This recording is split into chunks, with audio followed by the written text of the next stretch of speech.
Hi, my name is Levi. I'm one of the sales reps here at Nordik, and that means I visit people's homes on a daily basis and I consult with them about the door and window projects that they have, and I try to listen to the different needs that you have and what you desire and then present you an idea of how to perhaps make those dreams come true. I grew up in Eastern Ontario in a small house with a big family with 3 brothers and a sister and mom and dad, so we spent a lot of time outside when I was growing up. All my brothers and my dad are actually plumbers, and I learned early that I did not want to do that, so I thought my dream job would be to be an accountant. Turns out though, being an extrovert and really good at math don't necessarily mix. Well, something that a lot of people don't know about me is actually I've been singing and playing music for a lot of years. One of my most exciting new adventures is this right here.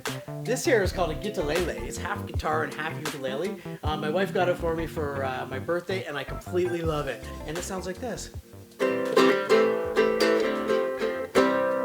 If I had to use 2 words to describe what it's like to work at Nordik, the 2 things that come to mind are technology and integrity. So on the technology side, the windows and products that we have are fantastic.